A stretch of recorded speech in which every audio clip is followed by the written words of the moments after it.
guys, welcome to my channel.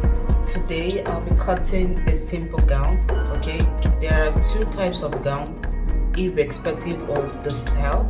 There are two types of gown, the joining and non-joining.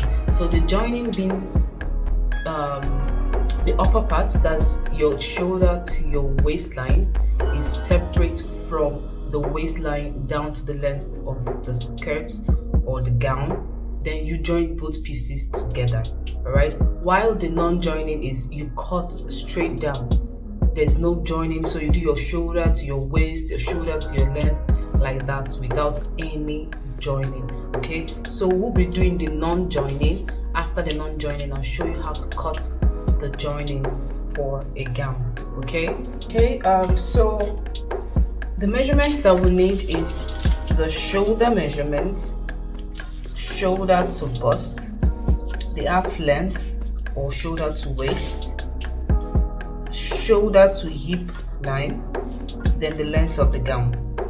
We need our round bust, round waist, and round hip.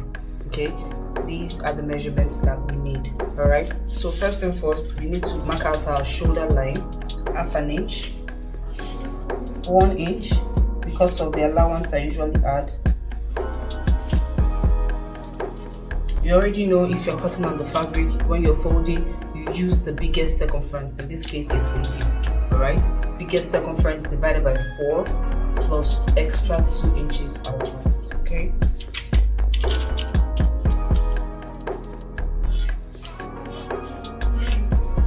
All right, so let's take our vertical measurements. The shoulder to bust.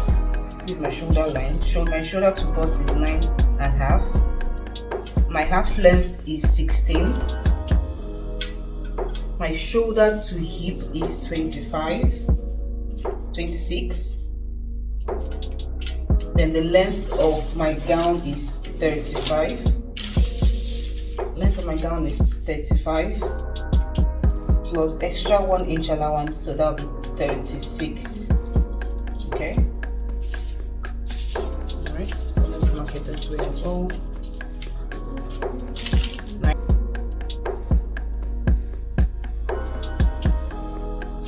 So this is my shoulder line, the bust line, this is the waist, this is the hip, and this is the length. Okay, so now let's take the horizontal measurements.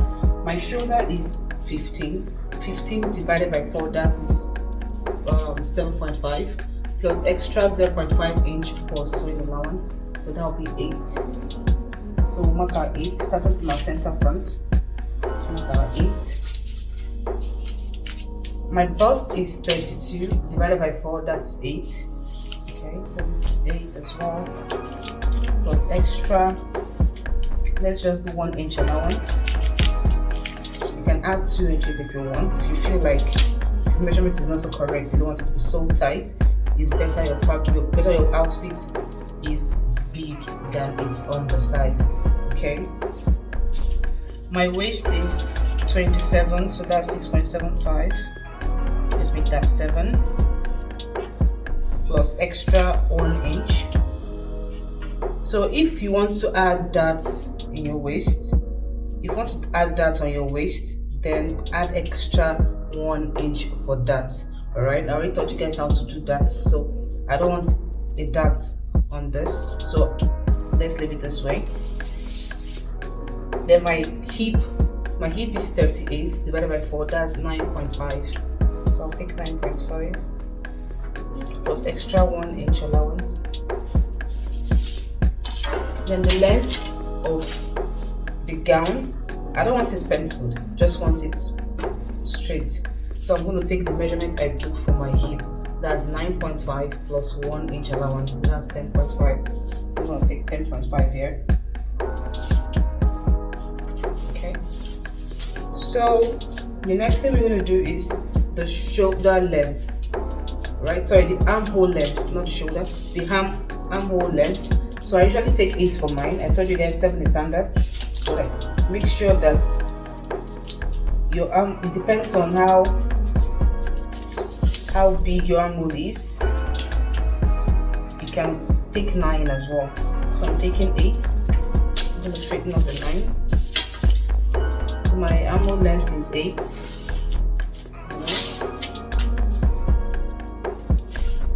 Okay. Remember how we normally take our armhole curve? 1 inch from this angle where they meet, 1 inch inwards. Okay. 1 inch inwards. Then we use our curve to connect it. Okay.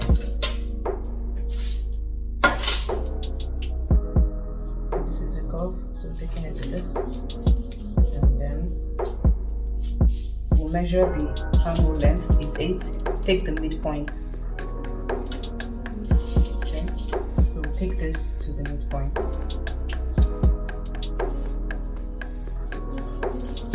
So this is our armhole curve. This is for the back. Let us draw the front. You already know how we do the front. Come in by 0.75.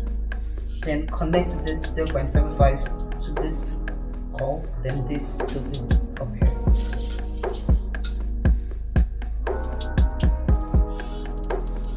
Okay, let's pick it up.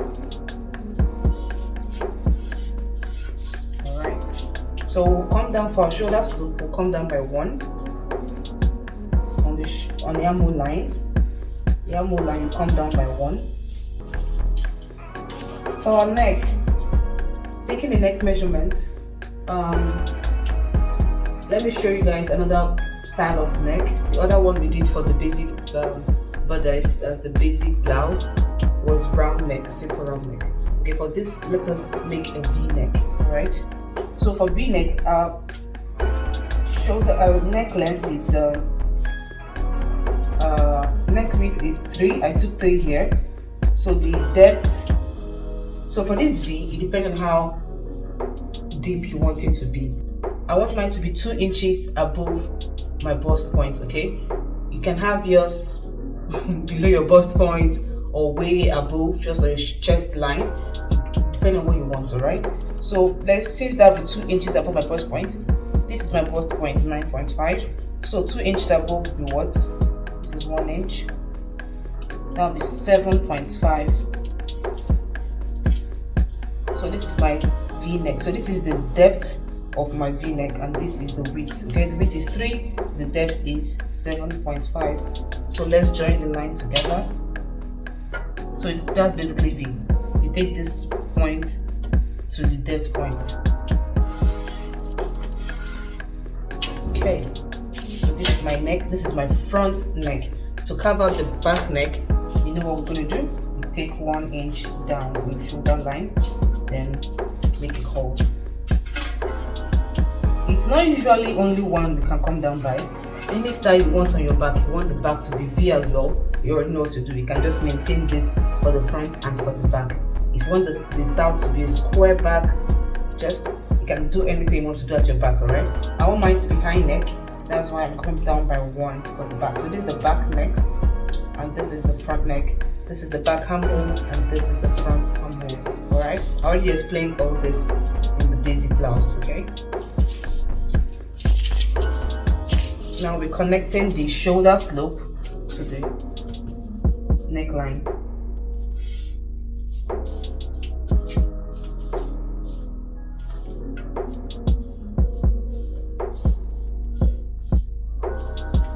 So since this is our new point, we have to reconnect the back armhole. Okay.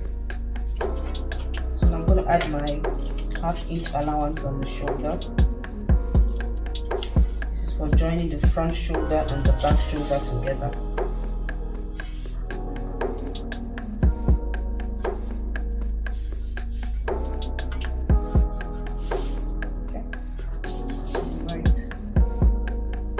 So you just have to join this line, okay?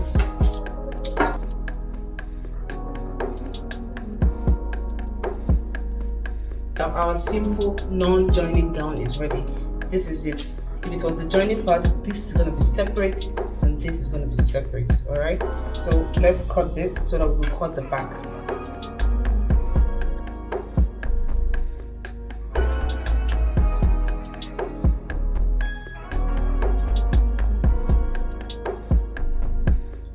Mark 1 inch, 1 inch,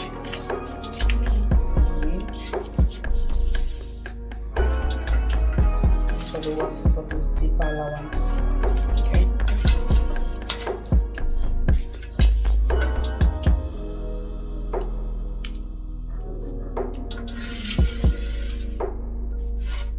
Also, for this gown, you can actually make it flay if you want to, right? You know, I showed you guys how to make flay. If you want to make your gown flay, you can.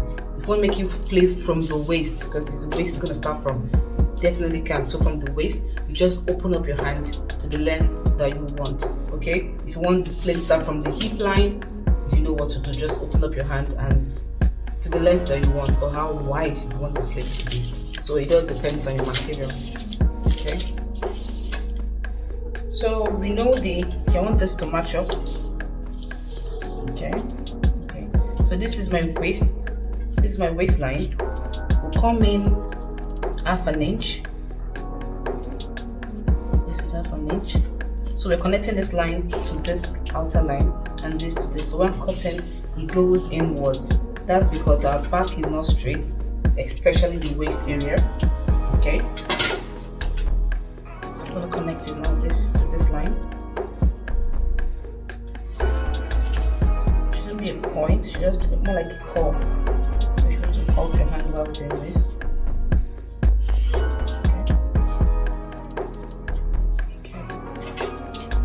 Place this and pin it down so that I'll maintain this line, the waistline. I'll maintain them.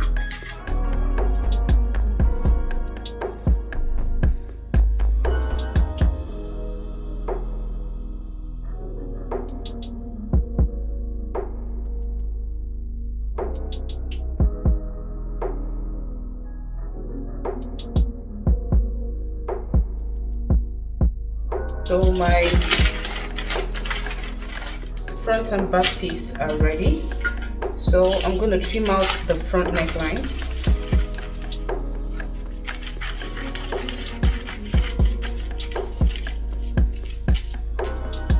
And the front armhole.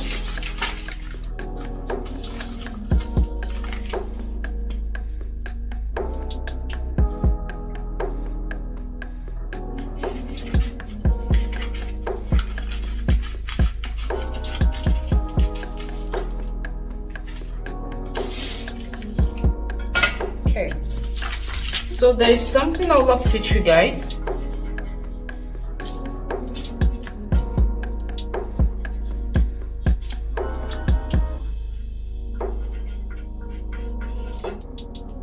So there's something I want to teach you guys. You know the basic blouse, I said you can finish it up with a bias on the neck area, right? For this, we'll not be using bias to finish it up. We'll be using facing. Okay, I'm going to teach you how to cut facing, and also when sewing it, you understand what is the work of facing. If you're not using lining, you definitely can use facing or bias. But for this V-neck, I always prefer using bias. I prefer using facing for this V-neck. Okay, so that's what I'm going to cut right now. So this is the pattern paper. All right, I'm going to use this to cut up my facing. All right, so this is just one piece. But when we're cutting it on the fabric will have to be on fold. That is for the front piece, okay? This is my V-neck. This is where it started from and this is where it's ending, okay? So I have to make sure that this edge, this from here, where the V-neck stopped, down, aligns with this part of the paper. It can't be like this, no. It has to align, okay?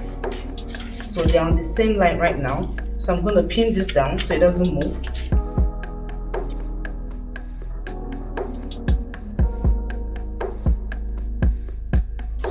Okay, now so I've pinned it down. This is what we just need. The V-neck, we need the V-neck. So we're cutting like this and the shoulder out. Even if the shoulder is not complete, it's not the same on the same line with this. So long as half of the shoulder is on the line, is on the paper, then you're good to go. It shouldn't be smaller like this, no. We need at least half of the shoulder to be printed on the pattern paper or on your fabric, okay? So we're just cutting from here down to this point and this, we're cutting it out. We just need to duplicate. Basically, we are duplicating this, what we have here, that's what we're duplicating, okay?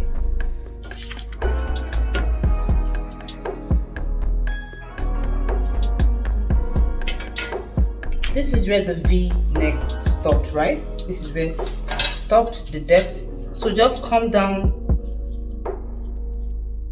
2.5 inches. You can have 4, you can have 2, but 2.5 is fine. So what would you do with this 2.5? You just connect it to this shoulder, more like a curve, just to a curve like this. Okay,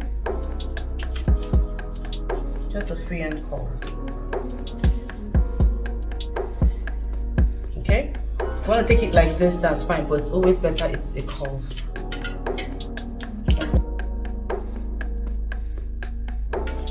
Unfold.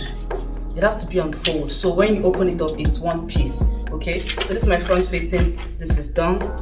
I'm gonna match it up with this for when we are cutting it on the fabric. So for the back facing, the same thing we did for the front. That's what we're going to do for the back facing. The only difference is that the back facing will be 2 pieces. Okay, so we don't need to be unfold or align with anything. Just cut out this and the shoulder. Okay. See, it's better. Okay, let's do this.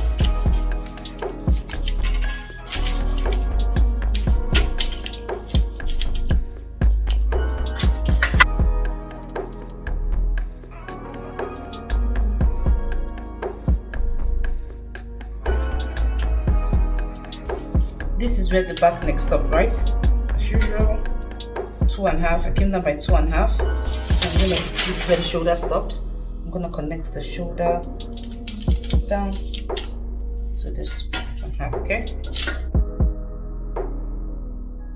We are cutting 2 of this. All right, 2 of this we're cutting. So let's bring our fabric and trace our pattern on our fabric. Okay.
This is where I'm working on. So let's measure it and see what we have.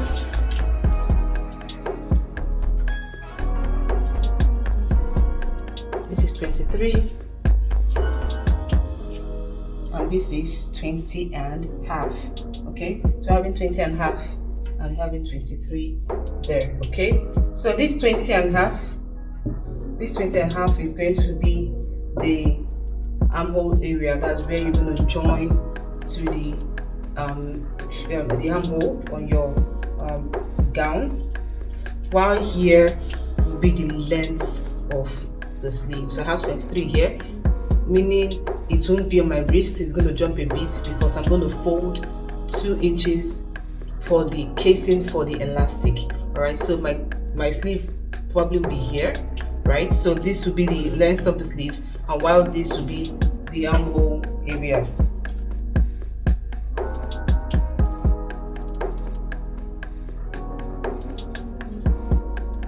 So it's what I did. I'm folding it again so we can get the armhole curve. This may be bigger than the armhole on the gown. If it is, then you pleat it. Since it's already a puffy sleeve, so there's no need kind of like trying to amend. It's even better you don't pleat so that the puff will come up more. So just come down at this edge. Come down by 2 or 2.5, depending on what you have on your armhole. So you see how we did the curve? From here, you just make a curve on the edge and take it down. Okay, more like a stretched S. When you stretch an S, that's what it looks like. Okay, from here, just make it a curve and that.